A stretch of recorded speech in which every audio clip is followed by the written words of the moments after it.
Perkenalkan, nama saya Hardianti Ningsih dari kelas 5D.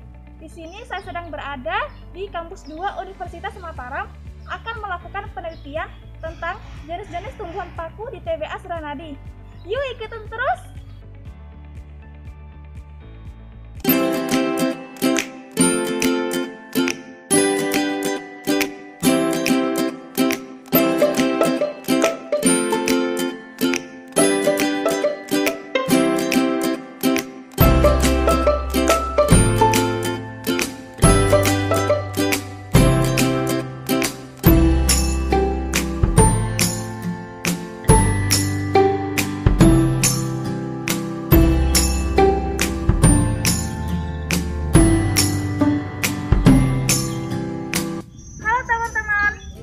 Kita sudah sampai di TBA Suranadi.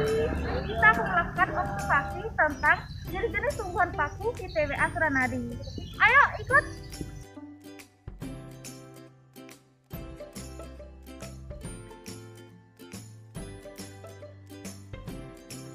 Pada jalur hutan sebelah kiri saya menemukan banyak sekali tumbuhan paku.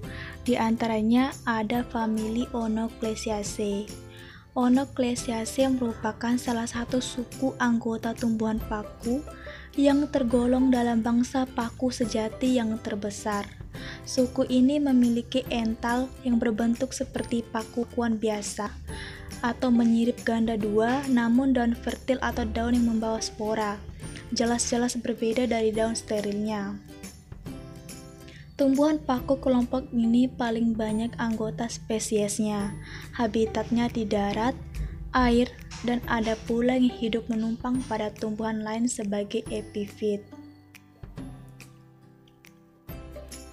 Tumbuhan paku ini memiliki akar serabut yang berselingan mengelilingi rizoma dan tersusun rapat.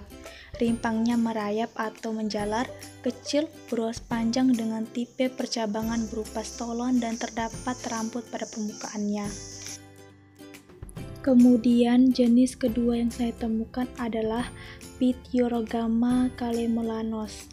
Tumbuhan paku ini berakar serabut yang berada di bagian ventral pada buku rizoma dan tersusun rapat, berimpang pendek, tegas, berwarna hijau muda dengan tipe percabangan berupa stolon dan terdapat rambut pada permukaannya.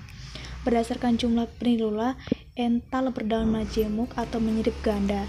Pada bagian ental terdapat stipe yang kecil, kurus, kaku, cukup panjang, berwarna coklat dan bersisik serta memiliki bentuk umum daun yaitu bipinnate.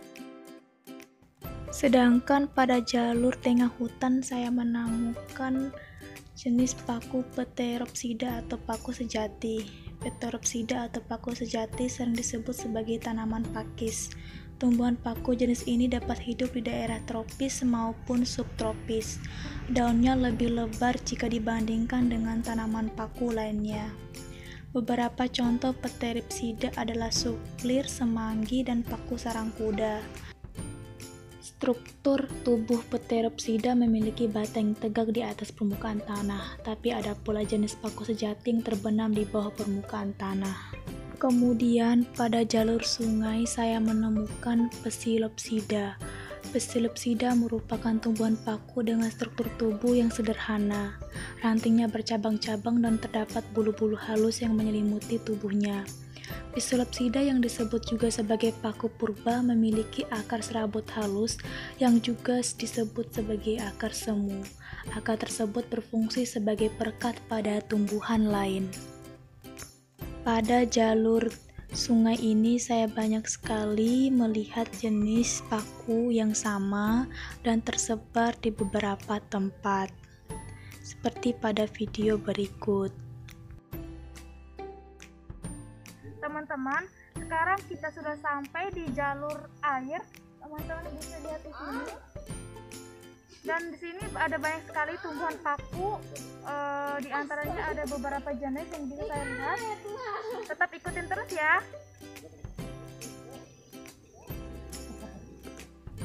Jenis paku yang saya temukan selanjutnya adalah Adiantum tenerum. Tumbuhan paku ini berakar serabut yang tersebar acak di permukaan rizoma dan tersusun rapat. Rimpangnya tegak tetapi tidak tampak karena sering membentuk rimpang di dalam tanah. memiliki ruas bertumpuk yang tumbuh berumpun dengan anakan yang bertipe, percabangan lateral dan terdapat rambut pada permukaannya.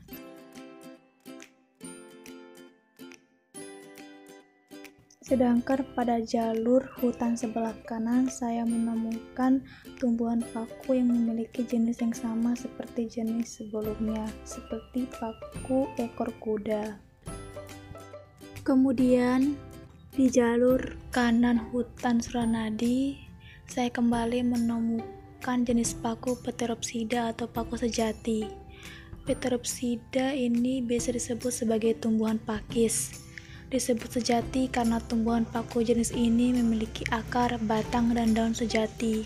Biasanya kalau daun masih muda itu bakal menggulung. Di antara jenis tumbuhan paku, jenis inilah yang paling banyak spesiesnya. Batang paku sejati tumbuh di atas permukaan tanah secara tegak dan ada juga yang terbenam ke bawah tanah. Penyebaran spora dibantu oleh angin ke berbagai daerah. Contoh tumbuhan paku sejati adalah suplir dan paku sarang kuda. Hasil temuan saya bisa saya simpulkan ada ratusan jenis paku yang tumbuh di jalur sebelah kanan ini, yaitu paku Pteropsida.